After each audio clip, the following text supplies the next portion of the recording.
Hello, and welcome to a new adventure on Crit and Crit. I'm Sint, I'm Axion. and we are going to be starting a new sort of ongoing series, paired with another Final Fantasy game. This time it will be William Shakespeare's The Tragedy of King Lear with Final Fantasy IX, aka the best Final Fantasy.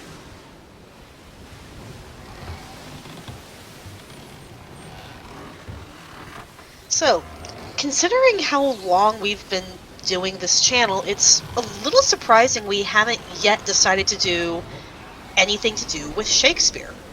Because, well, Shakespeare is crazy influential, and, if you have been anywhere near an English class in the States, you've done at least one Shakespeare play.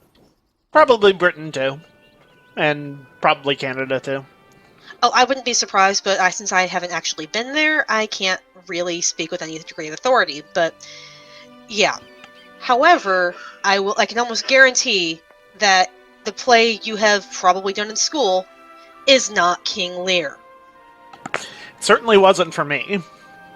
We did, in my entire time in high school, we did, I want to say 3 Shakespeare plays. Yep. We did Hamlet, we did Macbeth, and we did Romeo and Juliet. Yep, I remember when I was in high school, we did Romeo and Juliet, we did Julius Caesar, and we did Hamlet.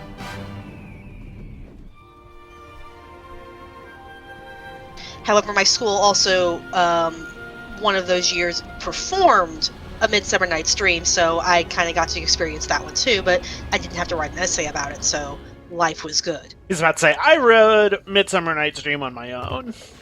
I read so many Shakespeares on my own because that's just the kind of person I am.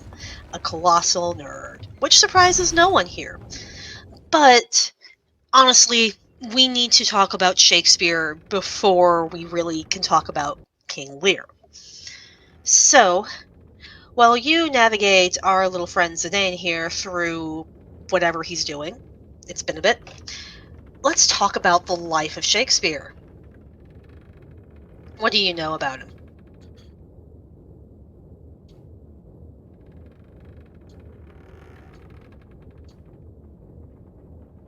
I know he was an English playwright. He was he wrote a lot of things, and that's about it. I don't even remember when he lived.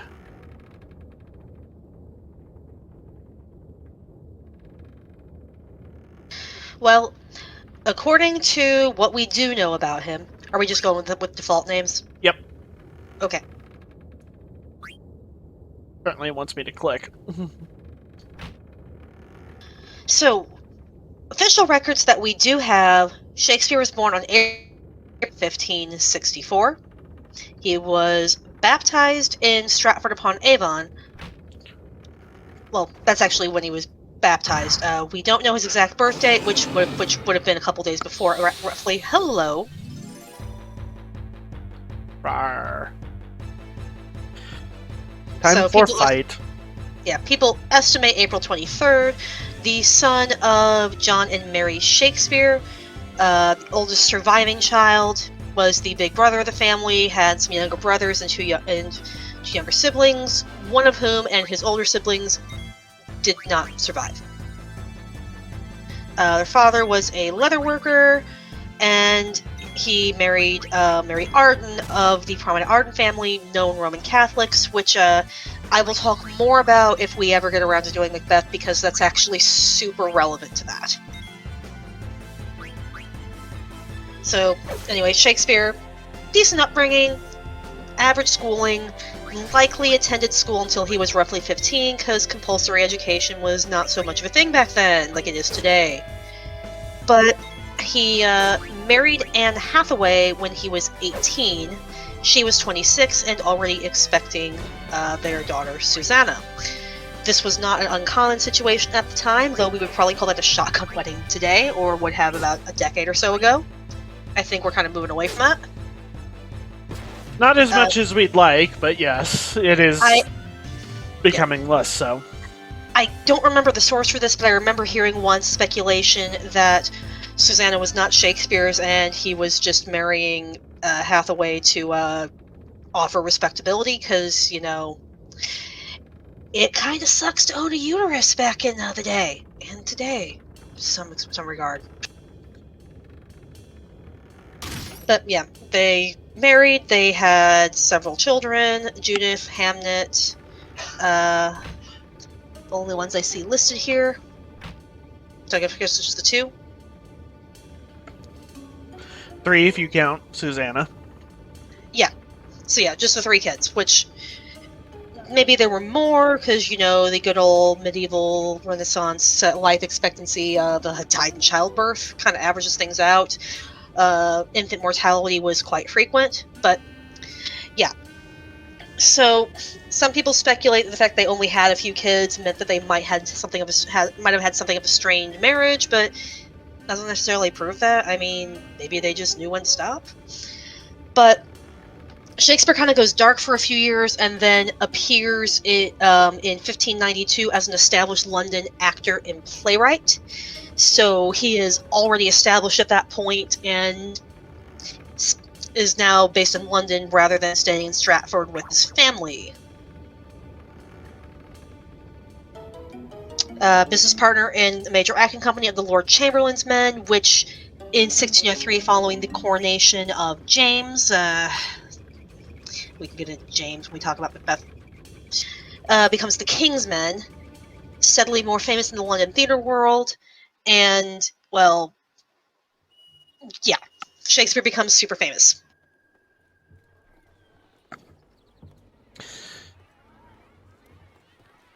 However, we have a lot of questions about his general existence, and one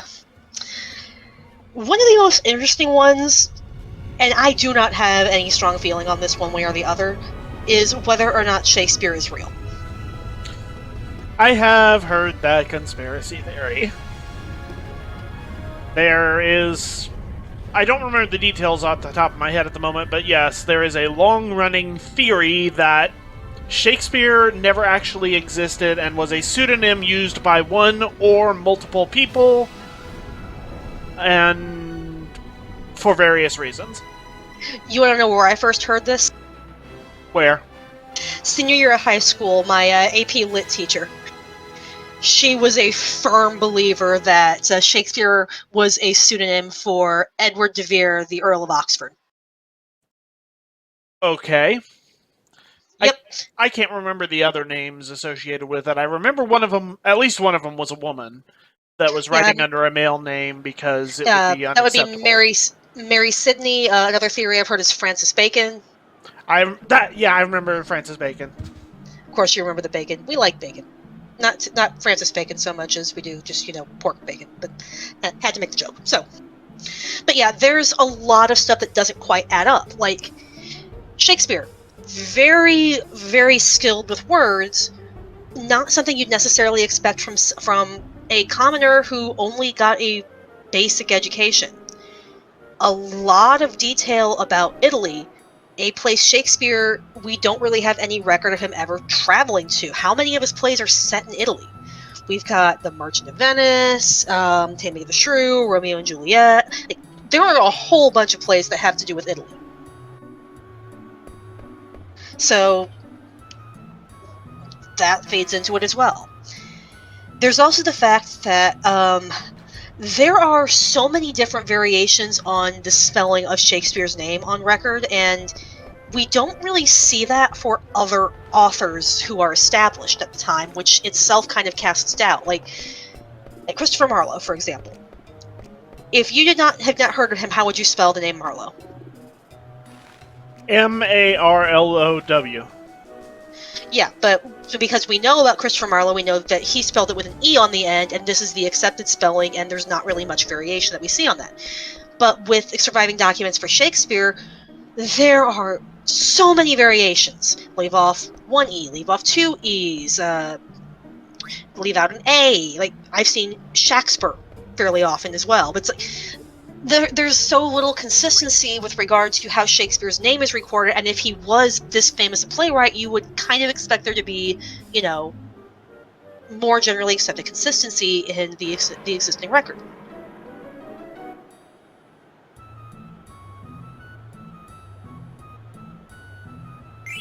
But, well, there's also the fact that Shakespeare manuscripts are just straight up impossible to find. Like, the original editions that would possibly kind of, allow handwriting comparison with things haven't been found.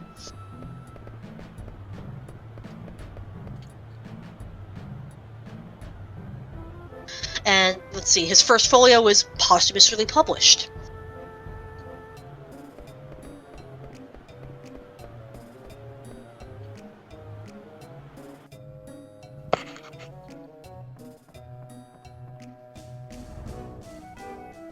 So, yeah, there is kind of a lot of evidence that something doesn't quite add up about just accepting, yes, Shakespeare is Shakespeare.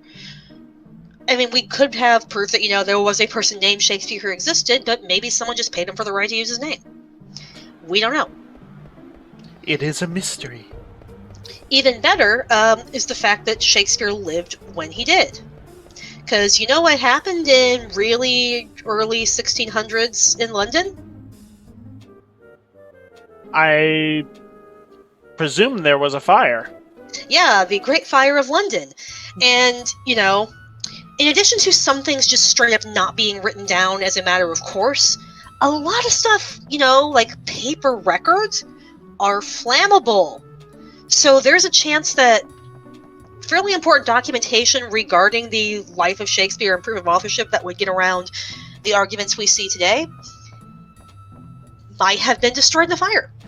Like, I've actually long entertained the theory that Shakespeare's works surviving the Great Fire of London is why he's so heavily read today, because how much other stuff got destroyed that we don't have anymore? We will never know. Yep. It's kind of the same problem we have with the Great Fire of Alexandria. So much was in there, and so much was lost, and so much left unrecoverable. Yeah. So looking more at the Shakespeare authorship thing, there is a fair bit of evidence, like they're just accepting Shakespeare as Shakespeare. For example, I'm looking at Shakespeare.org right now, Shakespeare.org.uk, sorry.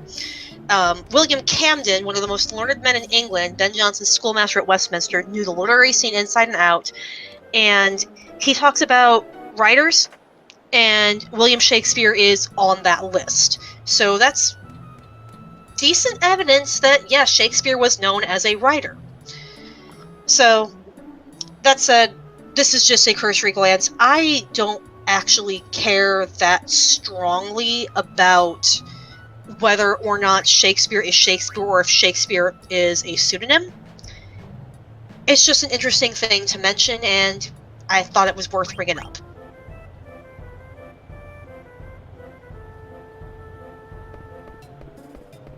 Something else I will note is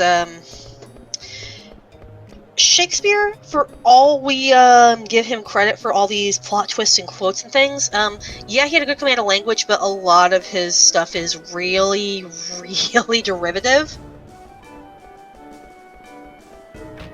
Like, King Lear, for example, is not an original story. At least not in whole. I mean, there's the legend of Lear of Britain, who divided his kingdom among his 3 daughters, got upset at the youngest, and kicked her out with nothing, and lived to regret it. So, yeah, we're going to be talking about that, and that's basically what Shakespeare's version does, though he tends to make it more depressing, because he made it a tragedy.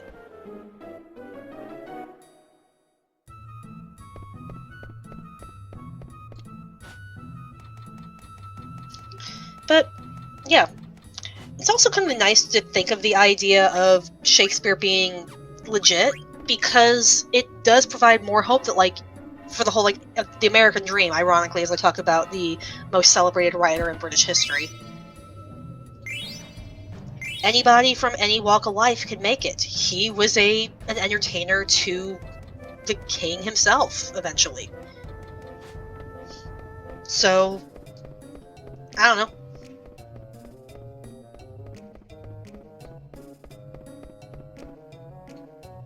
But yeah, a very brief overview of Shakespeare and that. Anything else? I don't have anything, but this is definitely more your field. Ironically, I don't even do as much Shakespeare as I probably should. Like, I teach 2 different grades. Only one of them, up until this year, has done a Shakespeare play. I'm only now introducing another one into my curriculum, and they're not ones I did in school. Do a Macbeth and Othello, which we'll eventually get to both of those on the show, I think. At least that's the plan. Alright. In that case, we shall see you next time. Later.